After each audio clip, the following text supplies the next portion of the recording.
አንዳንዴ የምትስቱ ቆማችሁ የቀራችሁ ወደፊት መራመድ የምትቸገሩ ሱ30 JC10 ወይም ከዚያ ያለፉ ቴክኖሎጂዎች ሲጠሩ ይሄ ደግሞ ምንድነው ብላችሁ ግራ የሚገባችሁ አሁንም ሚግ 21 ላይ ያላችሁ ሀገራት ደጋግማችሁ እንድታስቡ የሚያስፈልገው ኢትዮጵያ ትናንትና ላይ የቆመች ሀገር አይደለችም።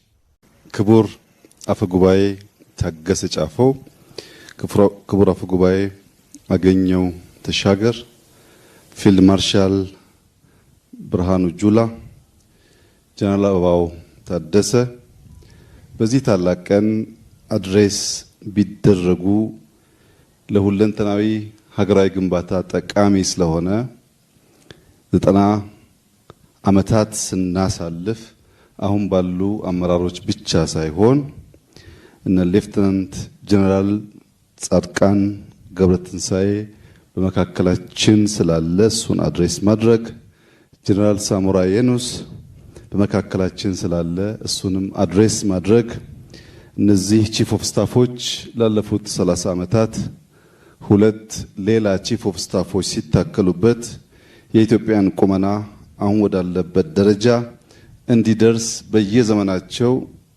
የራሳቸውን አስተዋጽኦ አድርገው ያለፉ በመሆኑ በጋራ ተሰባስበን እንዲህ ባለው ሁኔታ 9-10 ዓመታት የተሻገረውን አየር ኃይላችንን በጋራ ሰለብሬት ማድረጋችን ታላቅ መታደል ነውና እንኳን ደስ ያላችሁ፣ እንኳን በሰላም መጣችሁ። ላለፉት 9-10 ዓመታት የኢትዮጵያ አየር ኃይል በብዙ ከፍታ በብዙ ዝቅታ ውስጥ አልፏል።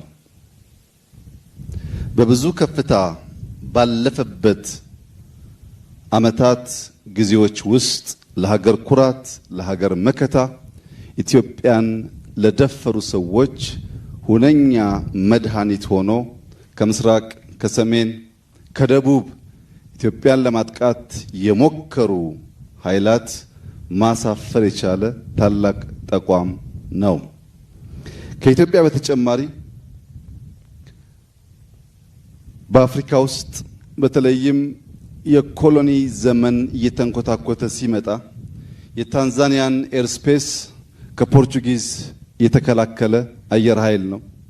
በብዙ የአፍሪካ ሀገራት ሰላም አስከባሪ ሆነን ስንሰማራ በሰላም አስከባሪነት ከስፔሻል ፎርስ ከእግረኛው ጦር በተጨማሪ አየር ኃይላችን ለአፍሪካ የማይናቅ አስተዋጽኦ ያደረገ ስመጥር ታላቅ ተቋም ነው።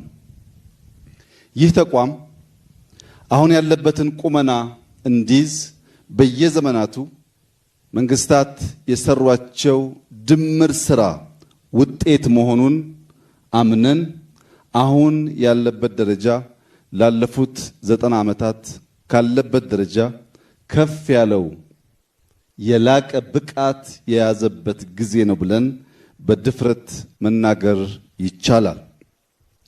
ክቡራትና ክቡራን፣ የኢትዮጵያ ጥቅም የኢትዮጵያን ፍላጎት ለማስከበር ከኛ ከኢትዮጵያውያን ውጪ ሌላ ማንም ሰው ግዴታ የለበትም። የኢትዮጵያን ጥቅም ማስከበር የኢትዮጵያውያን ግዴታ፣ የወዳጆቻችን ደግሞ የፍቃድ ድጋፍ ይሆናል። ወደድንም ጠላንም የኢትዮጵያን ጥቅምና ፍላጎት ማረጋገጥ በቀዳሚነት ከኛ ከኢትዮጵያውያን የሚጠበቅ ተግባር መሆኑን በደንብ መገንዘብና በዚያው ልክ መተግበር ያስፈልጋል። እኛ ያለ ኢትዮጵያ እናት የለንም። ኢትዮጵያም ያለኛ ልጆች የላትም። እናት በደከመችበት፣ በደህየችበት፣ በተቸገረችበት ጊዜ አንዳንዶቻችን ወደ እንጀራ እናቶች ሄደን ሊሆን ይችላል። እንጀራ እናቶች 2-3 ያጎርሳሉ እንጂ እንደ እናት እስከ መጨረሻው አያዛልቁም፣ ይሰለቻሉ። ለዚህም ነው ብዙዎች ተመለሱ እየተባሉ ያሉት። እናት በከፍታ እናት በዝቅታ እናትነት ልጆቿን ስለማትተው የኢትዮጵያ ልጆች መተኪያ የሌላት ሀገር መሆኗን ተገንዝበን በጋራ በመደመር እንደ ትናንትኖቹ ጀግኖች የኢትዮጵያን ጽናትና ልዕልና ማረጋገጥ ከሁላችን የሚጠበቅ ይሆናል።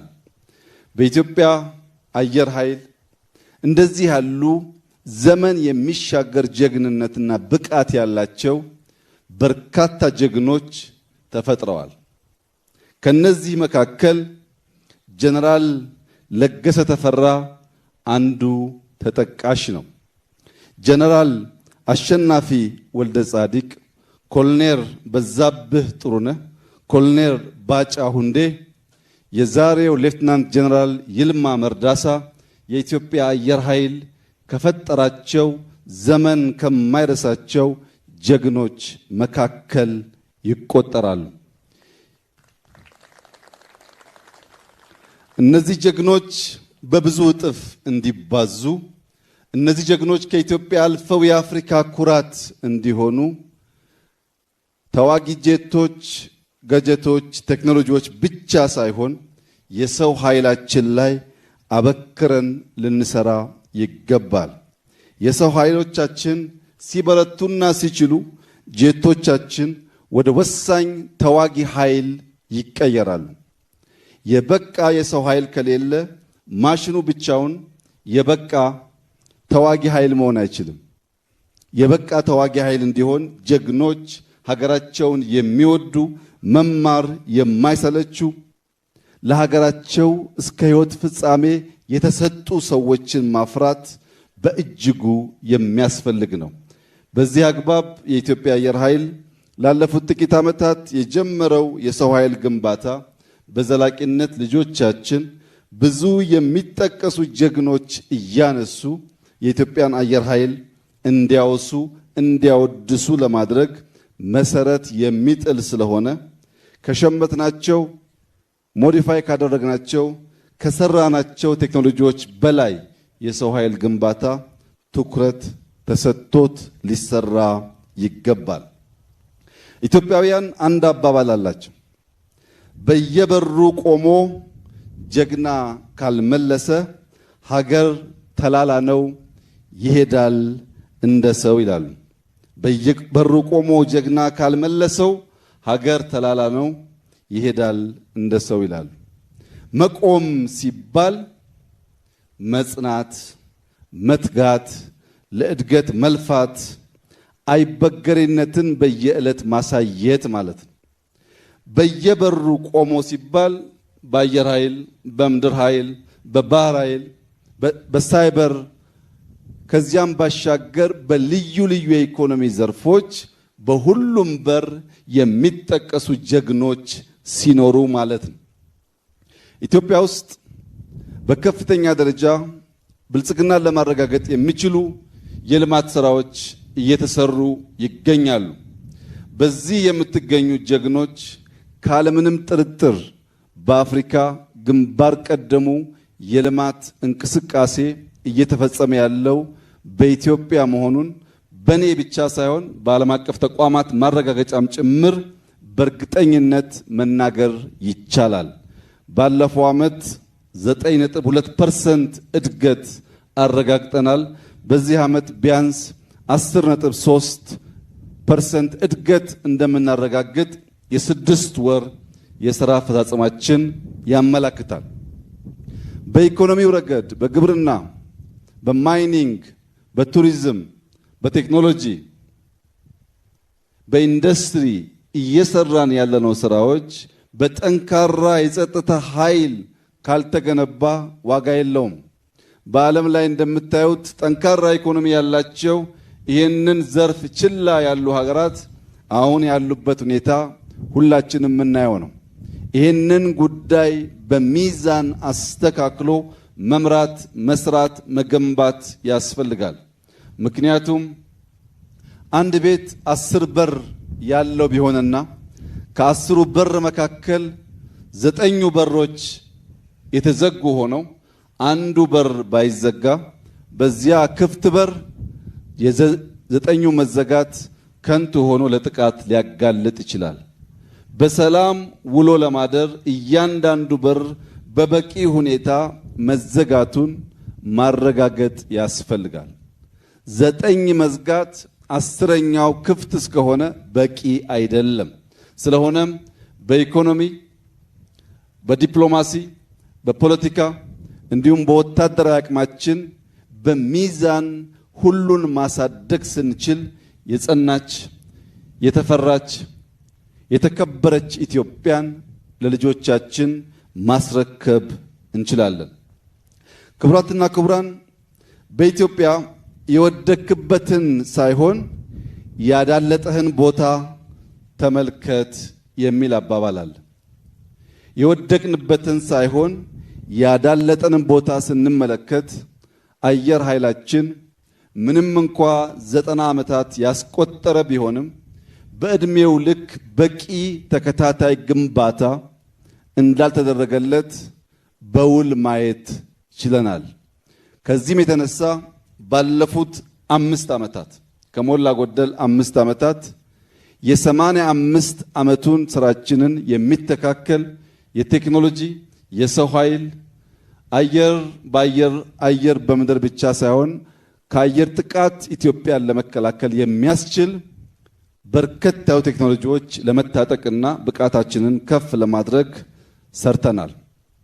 በሚቀጥሉት 5 ዓመታት አሁን ያለንበትን የአየር ኃይል አቅም በእጥፍ ደረጃ ለማሳደግ የኢትዮጵያ መንግስት ግልጽ እቅድ፣ በጀት እና ምንጭ ለይቶ ከዋና ዋና አምራቾች ጋር በትብብር ስራ የጀመረ ሲሆን ዛሬ የአራተኛውን ትውልድ የመዋጋት ብቃት የገነባው አየር ኃይላችን በ2030 ወደ 5ኛው ትውልድ የሚሸጋገር በቁጥርም ከተዋጊ አንጻር አሁን ያለው በእጥፍ ቁጥር የምናሳድግ ይሆናል።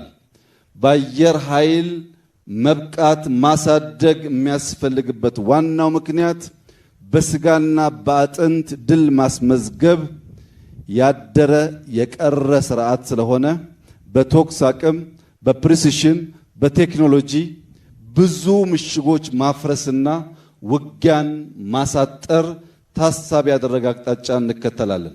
እያንዳንዱ ኢትዮጵያዊ ውድ ስለሆነ ቴክኖሎጂን በመጠቀም የሰው ሕይወት በመቀነስ የምንፈልገውን ድል ለመጎናጸፍ እንዲያበቃን በሚቀጥሉት 5 ዓመታት ቢያንስ አሁን ያለው አቅማችን በእጥፍ የሚያድግ ይሆናል። ኢትዮጵያ ለወዳጆቿ በሯን እየከፈተች በትብብር ለመስራት፣ አብሮ ለማደግ፣ ለመማማር ሰፊ ጥረት እያደረገች ትገኛለች። በዚያው ልክ ለጠላቶቻችን በራችን በቅጡ መዘጋቱን ማረጋገጥ ያስፈልጋል። ባለፉት 100 ዓመታት ጠላቶቻችን ከቅርብና ከሩቅ የኢትዮጵያን አጠቃላይ አቅም ለማዳከም ስትራቴጂ ጥቅሞቿን ለማደናቀፍና ጥቅሞቿን ለመጋራት በብዙ ደክመዋል፣ በብዙ ሰርተዋል። ያ እንዳይደገም ወዳጆቻችን በራችን ክፍት ነው። በትብብር አብረን ለመስራት አብረን ለማደግ ያለንን ቁርጠኝነት በድጋሚ እያረጋገጥኩ ጠላቶቻችንን በሚመለከት ግን የኢትዮጵያን ክብር፣ የኢትዮጵያን አንድነት፣ የኢትዮጵያን ብሔራዊ ጥቅም ለማስከበር ተኝተን የማናድር መሆኑን በድጋሚ ማረጋገጥ እወዳለሁ። ወዳጅም ጠላትም አንድ እንዲገነዘብ የምንፈልገው ነገር ኢትዮጵያን በቅጡ ኢትዮጵያን በበቂ አናቃትም። ኢትዮጵያ ከምታውቋት ያለፈች ሀገር ናት። በሀብቷም፣ በታሪኳም፣ በብቃቷም። ከዚያ ባሻገር ኢትዮጵያ እያደገች ያለች ሀገር ናት። የአፍሪካ ትንሣኤ፣ የአፍሪካ ተመልሶ የማደግ ምልክት የምትሆን ሀገር ናት። ከእንደዚህ ያለው ሀገር ጋር ተስማምቶ ተባብሮ አብሮ ማደግ ብቻ ነው የሚያዋጣው። ከዚያ ውጭ ያለው አማራጭ ጥፋት ስለሚያስከትል አንዳንዴ የምትስቱ ቆማችሁ የቀራችሁ ወደፊት መራመድ የምትቸገሩ ሱ30 JC10 ወይም ከዚያ ያለፉ ቴክኖሎጂዎች ሲጠሩ ይሄ ደግሞ ምንድነው ብላችሁ ግራ የሚገባችሁ አሁንም ሚግ 21 ላይ ያላችሁ ሀገራት ደጋግማችሁ እንድታስቡ የሚያስፈልገው ኢትዮጵያ ትናንትና ላይ የቆመች ሀገር አይደለችም። ኢትዮጵያ ነገን ለመዋጀት አበክራ የምትሰራ ሀገር ናት። የማንንም አትፈልግም።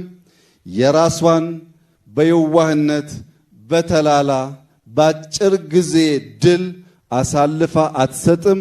የተሰጠ ካለም ማወራረዷን አትተውም። በኢትዮጵያ ውስጥ ብልጽግናን እናረጋግጣለን። በኢትዮጵያ ውስጥ የጀመርነው እድገት ምንም አይነት ፈተና፣ ምንም አይነት እንቅፋት ያፈጥነዋል እንጂ አያቆመውም። በኢትዮጵያ ውስጥ ተረጅነት ታሪክ ይሆናል። በኢትዮጵያ ውስጥ አሁን ያለው ተስፈኝነትና ለጠላት ተሰላፊነት የአምስተኛውን ረድፍ ተከታይ ኃይሎች ይመናመናሉ።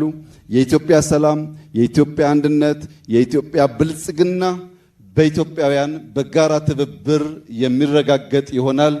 ኢትዮጵያ ለኢትዮጵያውያን ሁሉ የምትጠቅም፣ የምትበጅ፣ የምትሸከም እውነተኛ እናት እንድትሆን ሁሉም ዜጎች በእኩል የሚታዩባት፣ በእኩል የሚስተናገዱባት፣ የከፋቸው ያልመሰላቸው ካሉ በይቅርታ የሚታቀፉባት፣ ኢትዮጵያና ኢትዮጵያውያን ጥቅማቸውን ለሌሎች አሳልፎ የማይሰጡባት፣ ልጆቻችን ወደ ኋላ መለስ ብለው ታሪክ ሲመለከቱ በሁሉም መስፈርት የሚኮሩበት ተግባር ፈጽመን የምናልፍ መሆናችንን በድጋሚ እያረጋገጥኩ ኢትዮጵያ በልጆቿ ጥረት ታፍራና ተከብራ ለዘላለም ትኑር። ኢትዮጵያና ሕዝቦቿን ፈጣሪ ይባርክ። አየር ኃይላችን አየራችንን ብቻ ሳይሆን ፍላጎታችንን ጭምር የሚያሳካ ተቋም እንደሚሆን ያለኝን ሙሉ እምነት እየገለጽኩ በአየር ኃይል የምትንቀሳቀሱ ጀግኖች በሙሉ በተሰማራችሁበት መስክ ካለ ማቋረጥ በመትጋት የኢትዮጵያን ስትራቴጂክ ፍላጎትና ብሔራዊ ጥቅም የማረጋገጥ ስራ ከፊታችን ያለ አብይ ተግባር መሆኑን ተገንዝባችሁ ቀን ከሌት ራሳችሁን እንድታዘጋጁ አደራ ልላችሁ ፈልጋለሁ። አመሰግናለሁ። ሰላም ጤና ይስጥልኝ። የኢትዮ አዲስ ዴይሊ ተከታታዮቻችን ዛሬ በቢሾፍቱ ሰማይ ስር ታሪክ ሲታደስ ውሏል።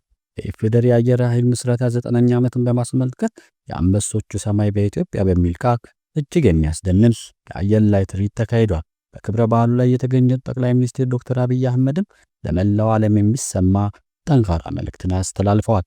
ዛሬ ጥር 16 ቀን 2018 ዓ.ም የኢትዮጵያ አየር ኃይል 9ኛ ዓመት የልደት በዓሉን በታላቅ ድምቀት አክብሯል።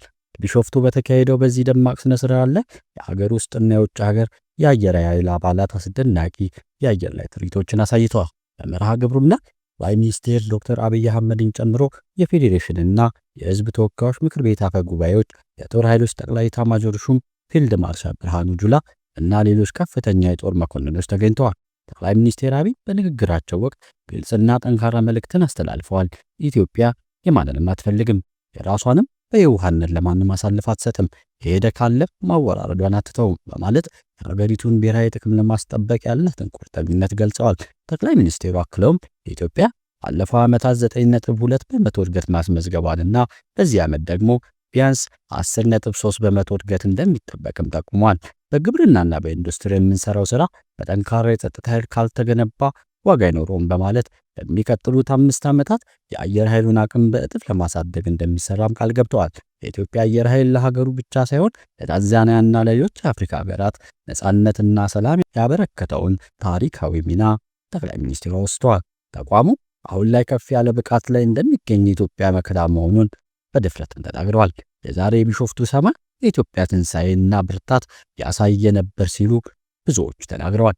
ተኝተን እናድርም ያሉት ጠቅላይ ሚኒስትሩ ኢትዮጵያ ወደ ብልጽግና የምታደርገው ጉዞ በማንም እንደማይገታ አጽንኦት ሰጥተውበታል። እናንተ በዚህ አስደናቂ አየር ላይ ትርኢት በጠቅላይ ሚኒስትሩ ንግግር ላይ ያላችሁ አስተያየት ምንድን ነው? ሐሳባችሁን በኮሜንት መስጫው ላይ አጋሩት። የኢትዮ አዲስ ዴይሊ አዳዲስ ወቅታዊ መረጃዎች እንዲደርሷችሁ ቻናላችንን ሰብስክራይብ በማድረግ ለሌሎች እንዲደርሱ እንድታደርጉ በአክብሮት እንጠይቃለን።